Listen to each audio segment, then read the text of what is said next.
Islam adalah agama rahmatan lil alamin, rahmat bagi seluruh alam. Meski dalam perjalanannya banyak menghadapi hinaan, cercaan, dan perlawanan dari kaum kafir. Sejak Muhammad diangkat menjadi nabi dan rasul oleh Allah Subhanahu wa taala, dakwah dengan mengabarkan wahyu dalam Al-Qur'an sebagai kitab suci umat Islam tak luput dari hinaan. Namun ironisnya, hingga kini penghinaan firman Allah Subhanahu wa taala dalam Al-Qur'an masih saja terjadi. Bahkan dilakukan oleh seorang pemimpin ibu kota DKI Jakarta beberapa waktu lalu. Lihat saja video yang diunggah media sosial 26 September 2016. Gubernur Basuki Cahayapurnama atau Ahok dan juga calon pertahanan dalam Pilgub 2017 diduga melakukan penghinaan terhadap Al-Quran Surat Al-Maidah ayat 51. Jadi jangan percaya sama orang yang bisa aja dalam hati kecil Bapak Ibu nggak bisa pilih saya. Ya kan dibohongin oleh Surat Al-Maidah 51 macam-macam itu. Itu hak Bapak Ibu. Ya. Jadi kalau Bapak Ibu perasaan nggak bisa pilih nih, karena saya takut masuk neraka dibodohin itu nggak apa-apa. Karena ini kan panggilan pribadi Bapak Ibu. Sontak saja aksi tersebut menuai reaksi dari umat Islam yang tak terima dengan pernyataan Ahok tersebut. Padahal sudah jelas, surat Al-Maidah menyatakan bahwa Allah Subhanahu wa taala melarang umatnya untuk menjadikan kaum Yahudi dan Nasrani sebagai pemimpin. Tak hanya itu, haramnya memilih pemimpin dari golongan non-muslim juga tertera dalam surat An-Nisa ayat 41 dan 144, Ali Imran ayat 28, Al-Maidah ayat 57, At-Taubah ayat 23, Al-Mujadilah ayat 22, dan masih banyak ayat lainnya dalam Al-Quran. Jadi jelaslah jika umat Islam wajib menjalankan ajaran sesuai Al-Quran sebagai kitab suci yang tak terbantahkan.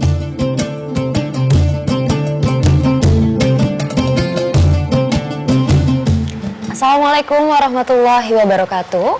Selamat pagi pemirsa, alhamdulillah senang sekali saya Zizi Syahab bisa hadir menemani Anda dalam makna dan peristiwa, mengungkap peristiwa yang terjadi di sekitar kita dengan makna yang terkandung di dalamnya. Dan tema kita hari ini adalah penghinaan terhadap Al-Quran. Sudah hadir di sini narasumber kita yang pertama Ustadz Yusuf Mansur. Assalamualaikum. Waalaikumsalam. Lagi pakai batik nih. Masya Allah. Hitam-hitam kan. Iya, tetap hitam sih Ustadz. Ada coraknya sedikit. Dan selanjutnya Mas Brili Agung. Assalamualaikum. Waalaikumsalam warahmatullahi wabarakatuh. Anak muda keren. Iya luar biasa. Ini sih udah gak keren ya Ustadz ya? Oh Cici keren. Oke.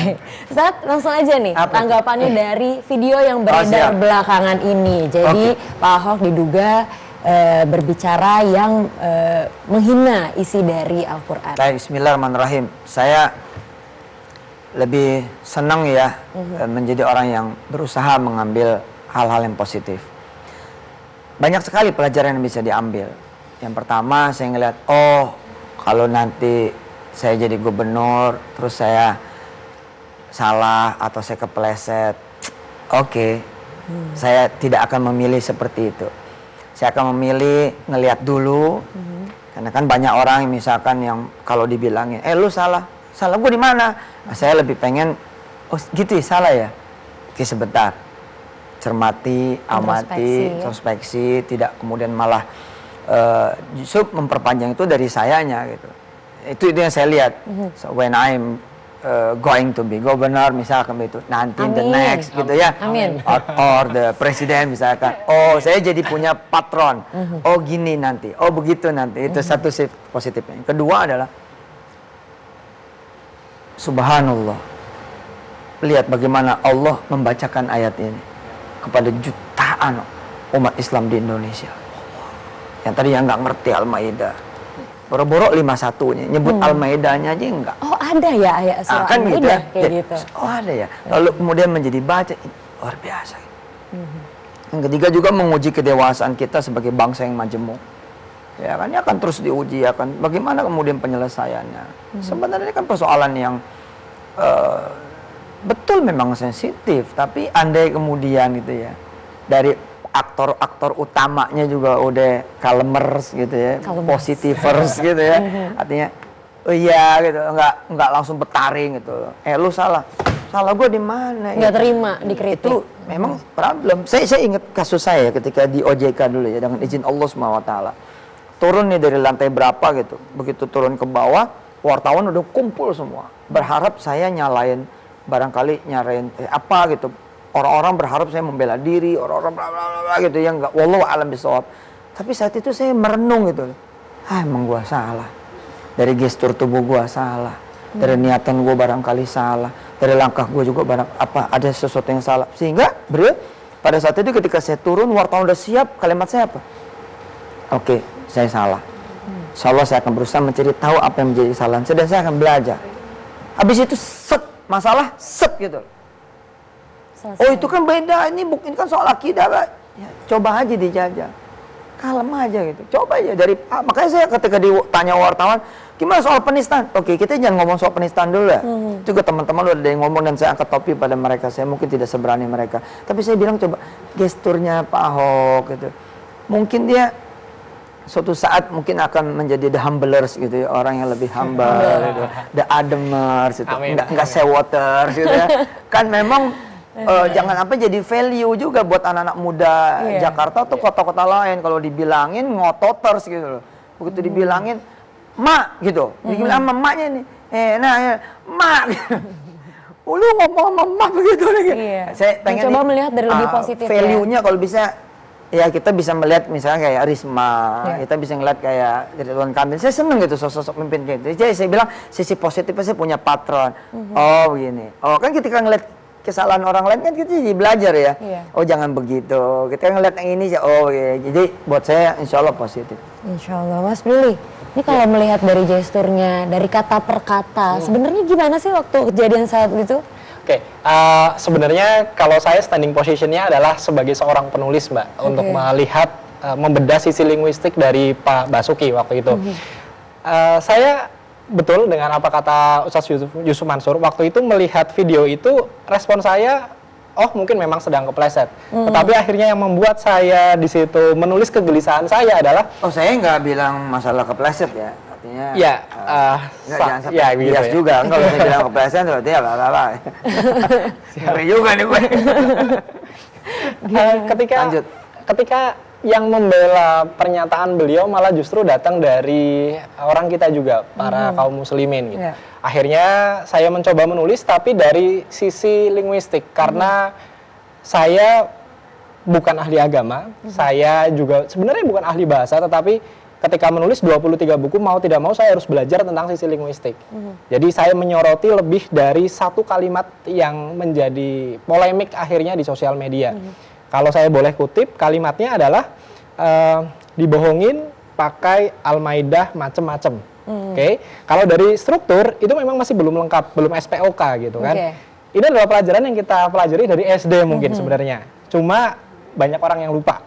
Jadi kalimat itu kita turunkan menjadi sebuah kalimat struktur yang lengkap, menjadi SPOK-nya adalah Anda dibohongin oleh orang lain pakai surat Al-Maidah. Anda subjek, dibohongi predikat, dan orang lain itu objek, maka Al-Maidah itu di situ sebagai keterangan alat.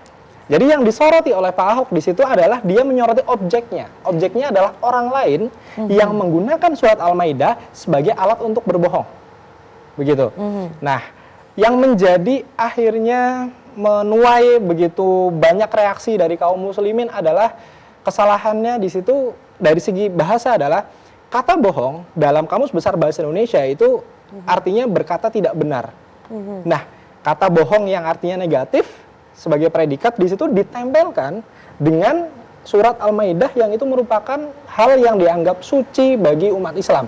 Iya. Dan kalau kata orang lain di sini kan mungkin menurut para kaum muslimin nih itu adalah sosok ulama, sosok ustadz yang memang kita sangat percaya gitu. Betul. Berarti ada indikasi juga ya menganggap ulama-ulama yang memperjuangkan Al-Maidah 51 memang sebagai pembohong gitu. Gitu. Kita jawabnya nanti. Jangan kemana-mana pemirsa, tetap di Makna dan Peristiwa.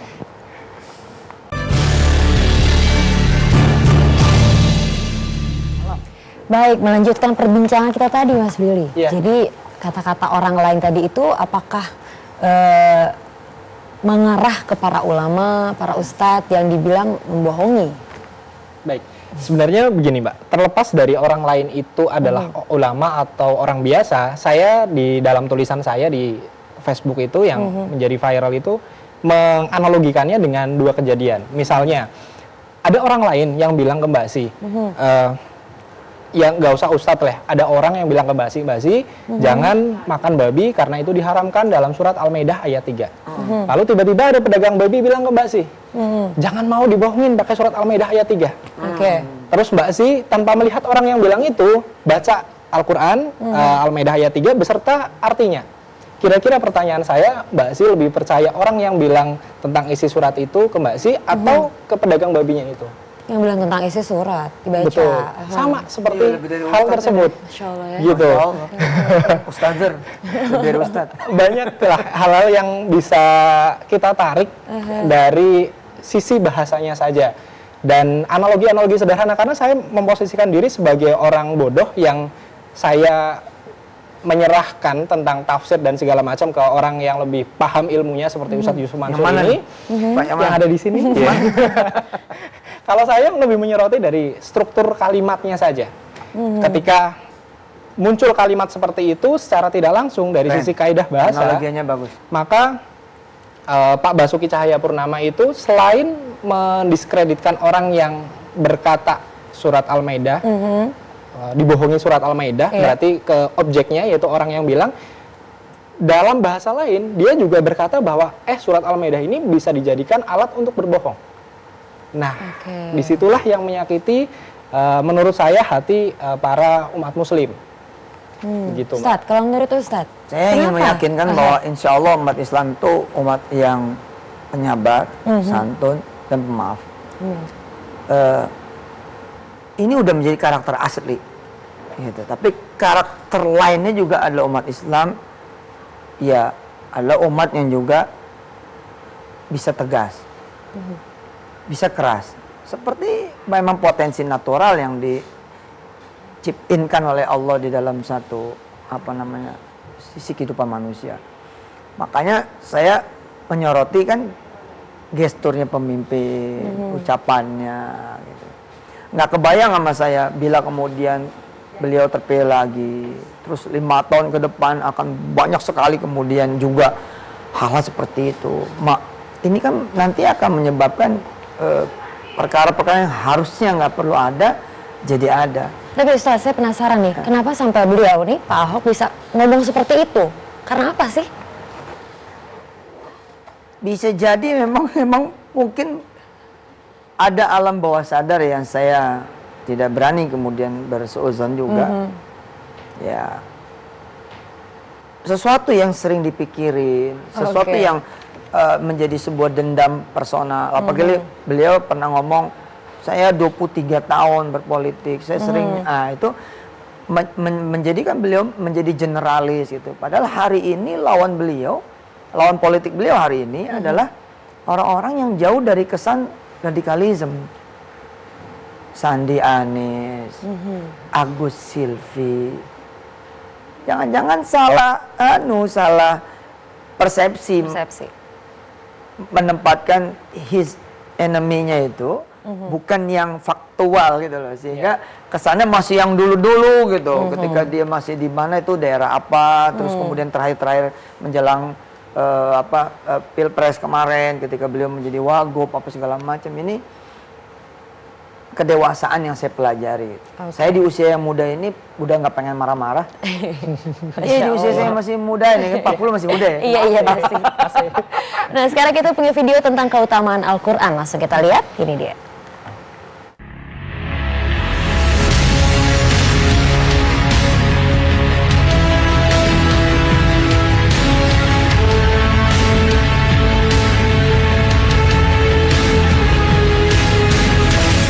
Al-Quran adalah kalamullah yang diturunkan kepada Rasulullah Muhammad SAW, dimulai dengan surat Al-Fatihah dan ditutup dengan surat An-Nas, bernilai ibadah bagi siapa yang membacanya. Selain itu, Al-Quran juga memiliki keistimewaan yang sebagian diantaranya adalah tidak sah sholat seseorang kecuali dengan membaca sebagian ayat Al-Quran. yaitu surat Al-Fatihah. Al-Quran terpelihara dari tahrif atau perubahan dan tabdil atau penggantian. Hal ini sesuai dengan firman Allah Azza wa Jalla surat Al-Hajr ayat 9 yang artinya, sesungguhnya kamilah yang menurunkan Al-Quran dan sesungguhnya kami benar-benar memeliharanya. Selain itu, Al-Quran juga terjaga dari pertentangan atau kontradiksi apa yang ada di dalamnya, mudah untuk dihafal. Al-Quran merupakan mukjizat, mendatangkan ketenangan dan rahmat bagi siapa saja yang membacanya. Al-Quran hanya untuk orang yang hidup, bukan orang yang mati. Sementara Al-Quran juga bisa sebagai penawar atau obat hati dari penyakit syirik, nifak, dan yang lainnya. Al-Quran akan memintakan syafaat kepada Allah bagi orang yang membacanya. Al-Quran sebagai hakim atas kitab-kitab sebelumnya. Kisah dan berita dalam Al-Quran pasti benar dan hukumnya adil, tidak bersifat hayalan.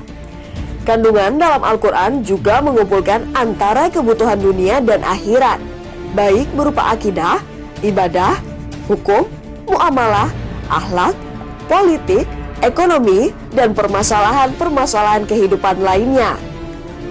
Bahkan orang yang belajar Al-Quran dan mengajarkannya adalah orang yang paling baik dengan pahala yang besar, merupakan sumber syariat Islam yang pertama yang Allah turunkan kepada Nabi Muhammad SAW.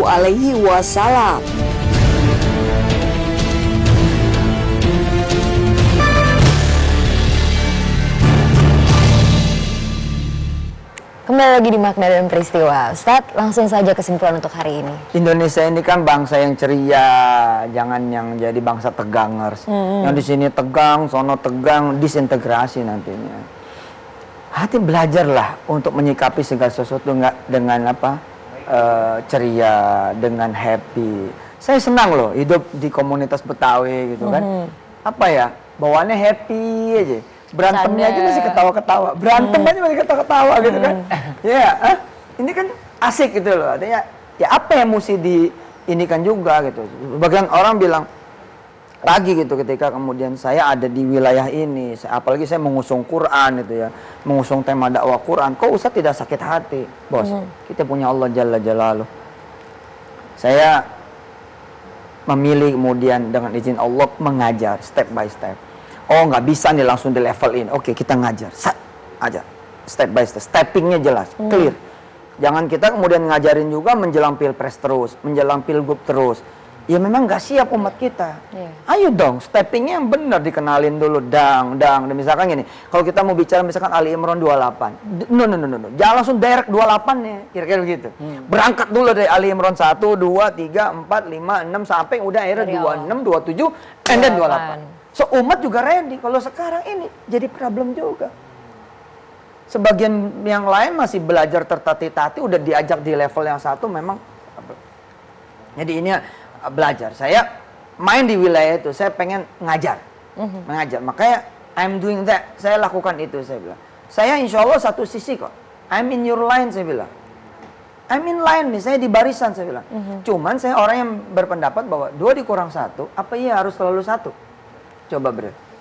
2 dikurang 1, apa iya jawabannya harus selalu 1? Tidak. Dia bisa 5 kurang 4. Ketika 2 ditambah 2, apakah harus selalu jawabannya 4? Tidak. Bisa dia 8 dikurang 4. Nah, kira-kira saya misalkan jadi orang tua, pengen bilang sama anak, bangun subuh. Apa harus selalu begitu? Kalau selalu begitu, anak gue jadi musuh gue. Yang benar gimana? Beli, kemudian raket, sore harinya, lalu bilang mana? Nah, nih raket. Besok abis subuh kita main raket. Misalkan buat dipukul, bukan itu sama dengan 1. 2 kurang 1, 1. 2 tambah 2, 4. Sama. I'm in your line. Dengan yang berbeda. Saya menyebutnya, it's the Yusuf way. Baik. Semoga apa yang kita bahas boleh Ustaz, insyaallah. Nggak apa-apa, serius juga pasti banyak yang dukung. Semoga yang kita bahas hari ini bisa memberikan pencerahan dan juga bermanfaat. Terima kasih untuk semuanya. Wassalamualaikum warahmatullahi wabarakatuh. Waalaikumsalam warahmatullahi wabarakatuh. الذين آمنوا لا تتخذوا اليهود والنصارى أولياء بعضهم أولياء بعض ومن يتولهم منكم منكم فإنه منهم إن الله لا يهدي القوم الظالمين يا أيها الذين آمنوا لا تتخذوا اليهود والنصارى أولياء بعضهم أولياء بعض ومن يتولهم منكم فإنه منهم إن الله لا يهدي القوم الظالمين